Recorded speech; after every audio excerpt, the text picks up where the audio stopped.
افسوس ہے کہ ہمیں کہا جاتا ہے یہ آپ کے شہر کے اخبارات ہیں جو نئی نسل کو گمراہ کرنے میں انہوں نے قدم رکھا ہے. ہم کو یہ کہا جاتا ہے کہ آپ سیاست میں مت آؤ. آپ سیاست میں کیوں آتے ہیں؟ ارے بھائی آپ کی سیاست جو یہ ہے اس سیاست میں ہمارا کیا کام ہے؟ یوں تو جو کچھ آپ کہتے ہیں کہ سیاست علیحدہ چیز ہے، مذہب علیحدہ چیز ہے، یہ بنیادی نظریہ غلط ہے، غلط ہے. ہمارا اسلام جہاں میدان میں اور تخت شاہی پر سیاست سکھلاتا ہے وہاں ہمیں حجروں میں رات کو رو رو کر صبح کرنا بھی سکھاتا ہے. جہاں ہمیں تلوار ہاتھ میں دیتا ہے تو وہ قرآن سے بھی ہمارے ہاتھ میں دیتا ہے. جہاں ہمیں عدالت کی کرسی پر بٹھاتا ہے تو عدالت کی کرسی میں بٹھانے کے ساتھ وہ اسلام ہمیں یہ بھی سکھاتا ہے کہ جو کوئی اسلام کے دشمن ہوں ان کو فنا کرنے کے لیے آپ قدم صاحب بڑھائیں. بھائی سیاست کو اگر اسلام سے جدا کی جائے تو علامہ اقبال نے کیا فرمایا تھا تو پھر کیا رہ جاتی ہے؟ ہاں رہ جاتی ہے چنگے جی. ہاں بھائی یہ ہم وہ کہہ رہے ہیں کہ سیاست میں آپ لوگ نہ آئے جو سارے اسلام کو ملازم کا لقب دیتے ہیں.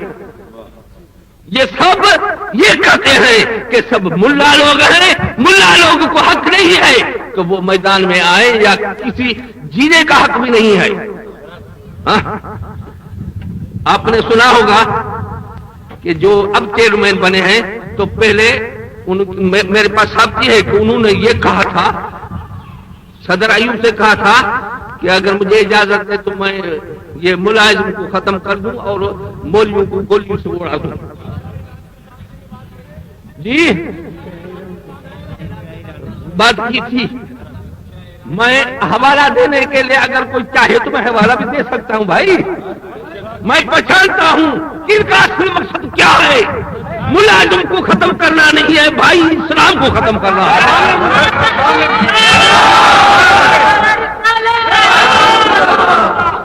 تو ابھی تک ہم لوگ چپ کر کے بیٹھ جائیں. ابھی ہم کو کہا جاتا ہے کہ تم لوگ بیٹھ جاؤ. رسول اللہ صلی اللہ علیہ وسلم کا دین مٹایا جا رہا ہے اور ہم لوگ بیٹھ کے تماشا دیکھ رہے ہیں.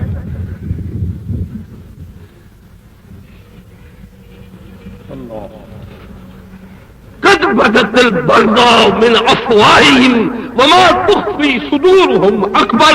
قرآن شریف میں اللہ پاک فرماتا ہے کہ ان کے منہ سے آپ دیکھیں گے کہ آگ کے شعلے نکل رہے ہیں اور جو ان کے اندر میں اسلام کی دشمنی کی آگ سلگ رہی ہے وہ بڑی ہے.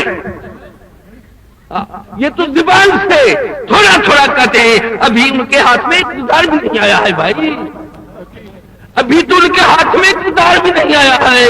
اور خداوند کریم کرے کہ ان کے ہاتھ میں اقتدار کی بات نہ آئے.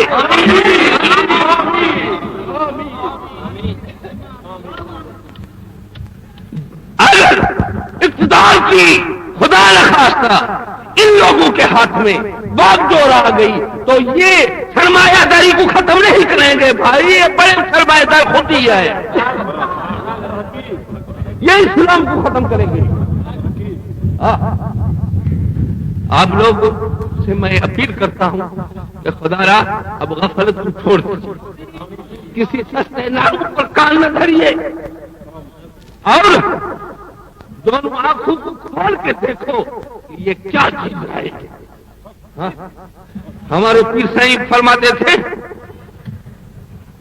کہ ایک شخص تھا سوداگر، دکان پر انہوں نے کیا کہتے ہیں بندر تو اور ہوتا ہے. یہ بندر کچھ سکھا کے چھوڑ دیا تھا کہ کوئی بھی آدمی وہاں سے اگر کوئی چیز اٹھائے تو ان سے وہ لڑ پڑتا تھا. تو ایسے ہی تعلیم دی گئی, سیکھ لیا بھائی. جانور بھی سیکھ جاتے ہیں, انسان تو انسان. ایک دن ایک ٹھگ آیا دکان پر, انہوں نے کہا کہ یہ بندر مالک کا دکان کا نہیں ہے تو میں دیکھتا. انہوں نے آیا تو دکان کے سامنے اس کو بندر کو سلام کیا. اس کی عادت ہے کہ وہ بہت کچھ چیز کرتا ہے جو کوئی دوسرے انسان کو دیکھتا ہے. ایسا کیا تو انہوں نے ویسا کیا. پھر انہوں نے دانت دکھائے, ہنس دیا. انہوں نے دانت دکھائے, ہنسنے کی تو ان کو خبر نہیں ہے, دانت دکھائے. پھر انہوں نے اپنے گھٹنوں پر ہاتھ رکھا, انہوں نے اس نے بھی گھٹنوں پر ہاتھ رکھا. پھر اس نے کمر پر رکھا, وہ بھی کمر پر رکھا. انہوں نے کولے پر رکھا, کولے پر رکھا. ماتھے پر رکھا, ماتھے پر رکھا. پھر انہوں نے دونوں ہاتھ اپنے آنکھوں پر رکھے. تو آنکھوں پر رکھے تو وہ بھی آنکھوں پر رکھے. جب انہوں نے دیکھا کہ ان کے دونوں ہاتھ ان کے آنکھوں پر ہے تو کوئی چیز اٹھا نہیں گئی. جب دکان کا مالک آیا تو دیکھا کہ فلان فلان چیز نہیں ہے. اس نے سمجھا کہ یہ بندر کی غلطی ہے, اب اس کو کچھ سزا دینی چاہیے. لاٹھی نکالی اور 2-4 لاکھ رسید کی. ایسے رسید کی کہ یاد بات جیسی. جب اس کو اچھی طرح سے مار لیا پھر دوسرے دن کہا کہ دیکھو کہ اب کیا کرتا ہے. ان کو پھر بٹھایا دکان پر, آپ چلے گئے.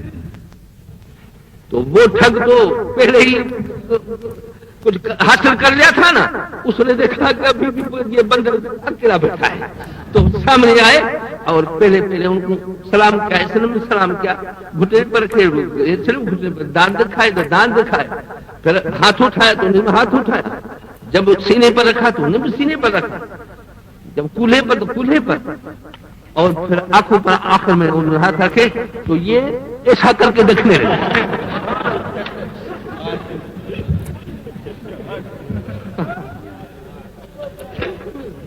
کل کی مار یاد تھی نا بھائی, تو کل کی مار یاد تھی نا بھائی, تو اس کو جب وہ یاد آئی کل کی بات تو ایسا کر کے دیکھنے لگے کہ کوئی اٹھائی تو نہیں دے جاتا. بھائی آپ سوشلزم کا معاملہ سمرقند بخارا میں دیکھو,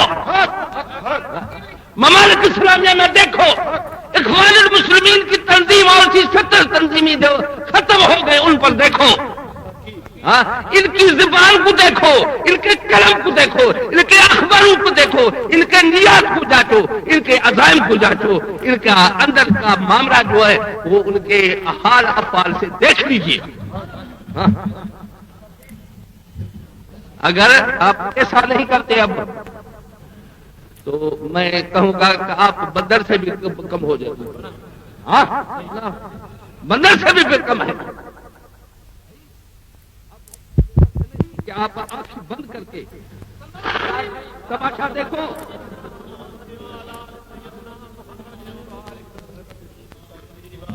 میرے عزیز بھائیو, میں زیادہ تقریر نہیں کرنے لگا. ایک بات سن لیجیے, جب تک آپ کا تعلق, آپ لوگوں کا اور ہمارا تعلق اللہ پاک سے ہے اور گنبد خضرا کے مکین سے ہے, تب تک آپ پر کوئی دشمن غالب نہیں ہو سکتا. سنو بھائی سنو, جب تک تمہارا ہمارا تعلق اللہ پاک سے ہے اور جب تک تمہارا ہمارا تعلق رب گنبد کے مکین سے ہے تب تک آپ پر دشمن حملہ نہیں کر سکتا. یہ لوگ وہ لوگ ہیں جو کہتے ہیں کہ ان کا تعلق اہل اسلام کا رسول اللہ صلی اللہ علیہ وسلم سے منقطع کرا دیں.